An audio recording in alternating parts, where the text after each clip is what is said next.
పవన్ కళ్యాణ్ గారిని మాట్లాడవలసిన కోరుతున్నాను.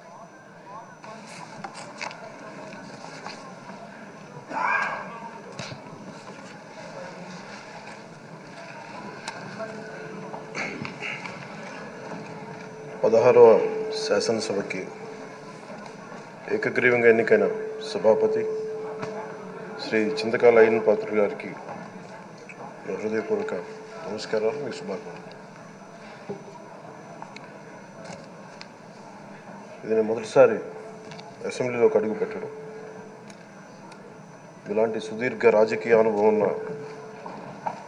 దాదాపు 7 సార్లు ఎమ్మెల్యేగాను, ఒకసారి పార్లమెంట్లో అడుగుపెట్టిన మీకు, Panchayati Raj, technical education, forest, R&B అనేక మంత్రిత్వ శాఖల్ని సమర్థవంతంగా నిర్వహించిన మీకు ఈ సభాధ్యక్షుడు, ఈ స్పీకర్ స్థానంలో కూర్చోవడం నాకు చాలా ఆనందంగా ఉంది. ఇన్ని దశాబ్దాలు ప్రజలు రాజకీయ జీవనంలో ఇన్ని దశాబ్దాలు ప్రజలు మీ వాడి వేడి చూశారు. మీకు కోపం వస్తే ఋషికొండను చెక్కినట్టు ప్రత్యర్థులకి పదునైన ఉత్తరాంధ్ర యాసలో గుండు కొట్టేస్తారు. ఒకటే బాధేస్తాం సార్, ఇకపైన మీకు తిట్టే అవకాశం లేకపోవడం. కానీ ఇక మీద సభలో ఎవరు తిడుతున్నా దాన్ని ఆఫ్ చేసే బాధ్యత మీ చేతిలోనే ఉంది. మీరే మైక్ ఆఫ్ చేయాలి. అంటే మా చిన్నప్పుడు నేను చూసేవాడు, ఒకసారి అల్లరి చేసే అబ్బాయిని క్లాస్ లీడర్ చేసేవాడు చిన్నప్పుడు మా స్కూల్లో. కానీ ఇన్నాళ్ళు ప్రజలు మీ వాడి వేడి పలుకులు, మీ ఘాటైన వాగ్దాటి చూశారు. ఈ రోజు నుంచి రాష్ట్ర ప్రజలు మీ హుందాతనం చూస్తారు. డిబేట్స్ వెనకాల దాక్కుని సంస్కారహీనమైన భాషలని, భావాలని రకరకాల మాధ్యాల్లో విరజిమ్ముతూ ఉంటారు. దాని నియంత్రణ మీ ఆధ్వర్యంలో ఇక్కడి నుంచే మొదలవ్వాలి. ఇందాక సభానాయకులు, గౌరవ ముఖ్యమంత్రి శ్రీ చంద్రబాబు నాయుడు గారు చెప్తారు, ఆడబిడ్డలు ఏ విధంగా నలిగిపోయారు ఈ రాష్ట్రంలో గత 5 సంవత్సరాల్లో. చిన్న లేదు, పెద్ద లేదు, ఎవరని లేదు.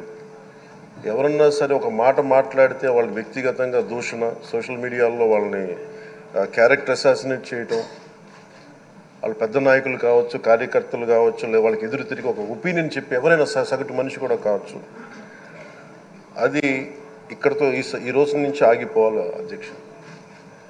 అది మీ ఆధ్వర్యంలోనే మొదలవ్వాలి. గత ప్రభుత్వం తాలూకు సభ జరిగిన విధానం చూస్తే ఈ వ్యక్తిగత దూషణ ఇవన్నీ చాలా ఇబ్బంది పెట్టే ప్రజలు. ఈ రోజున వాళ్ళకి 11 సీట్లకు పరిమితం అయ్యారు, ఈరోజు లేరు, ధైర్యం లేదు వాళ్ళకి. విజయాన్ని తీసుకోగలిగారు కానీ ఓటమిని కూడా ధైర్యంగా కూర్చుకునే వాళ్ళకి స్థాయి లేదు, వాళ్ళకి పారిపోయారు ఇక్కడి నుంచి. భావంలో ఉండే తీవ్రత భాషలో ఉండాల్సిన అవసరం లేదు. భాష మనుషుల్ని కలపడానికి కానీ విడగొట్టడానికి కాదు.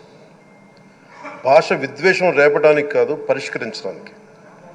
ఎంత జటిలమైన సమస్య అయినా, భయంకర సమస్య అయినా చర్చల ద్వారా పరిష్కరించుకోవడానికి కానీ వివాదం సృష్టించడానికి కాదు. ఈ సభ ఉన్నది అందుకు. కానీ మనం చూసింది వాళ్ళ దగ్గర నుంచి బూతులతోటి, వ్యక్తిగత దోషులతోటి రాష్ట్ర పురోభివృద్ధిని ఆపేశారు. అలాంటి సభ కాకుండా ఇందాక మన పెద్దలు శ్రీ గౌరవ ముఖ్యమంత్రి చంద్రబాబు గారు చెప్పినట్టుగా ఇది భవిష్యత్తుకి ఇది ఒక ప్రమాణం అవ్వాలి.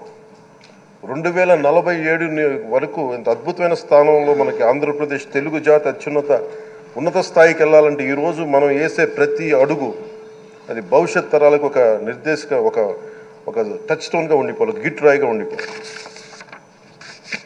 ఈ రోజున ఈ సభలో ఉన్న గౌరవ సభ్యులందరూ చట్టాలు చేయడానికి ఉన్నారు, చట్టాలు ఉల్లంఘించడానికి కాదు. విభేదించడం అంటే ద్వేషించడం కాదు, వాదించడం అంటే కొట్టుకోవడం కాదు. ఇవన్నీ విభేదించడం, వాదించడం ఇవన్నీ ప్రజాస్వామ్యానికి చాలా మౌలికమైన పునాదులు. ఆంధ్రప్రదేశ్ ఆవిర్భావం జరిగి అసలు భాషా ప్రయుక్త రాష్ట్రాల ఆవిర్భావమే మన ఆంధ్ర రాజ్యంతో మొదలైంది. అమరజీవి పొట్టి శ్రీరాములు గారి బలిదానం మీద మన రాష్ట్రం పుట్టింది. 56 రోజులు తిండి తిప్పలు తినకుండా నరకం అనుభవిస్తూ ఆయన బలైపోయారు. ఆయన మరణానికి చేరువవుతూ ఆమరణ నిరాహార దీక్ష చేసిన ప్రతిరోజు మనకి దాదాపు ఈ సుదీర్ఘమైన 6 దశాబ్దాల కాలం, 1.5 సంవత్సర కాలం, అంటే ఆయన ప్రతిరోజు చావుకు చేరువవుతూ భోజనం లేకుండా ఆయన గడిపిన ప్రతిరోజు మనకి 1.5 సంవత్సర కాలం. అలాంటి నేపథ్యంలో అలాంటి మహోన్నతుడు శ్రీ పొట్టి శ్రీరాములు గారి త్యాగాన్ని కనుక మనం ఈ సభలో ప్రజా సంక్షేమం కోసం మాత్రమే చర్చలు జరగాలి, వాదోపవాదాలు హద్దులు దాటకుండా ఉండాలి, వ్యక్తిగత దూషణకి తావివ్వకుండా ఉండాలి. అలా కాకుండా గత ప్రభుత్వంలాగే ఈ సభని తిట్లకి, బూతులకి, కొట్లాటకి వాడితే ప్రతి నిమిషం పొట్టి శ్రీరాములు గారి బలిదానాన్ని అవమానం చేసినట్టే. ఒక గొప్పవాడు, ఒక మహానుభావుడు బతికినప్పుడు మాత్రమే కాదు, చనిపోయిన తర్వాత కూడా కొన్ని తరాలు ఉపయోగపడతారని నిరూపిస్తారు.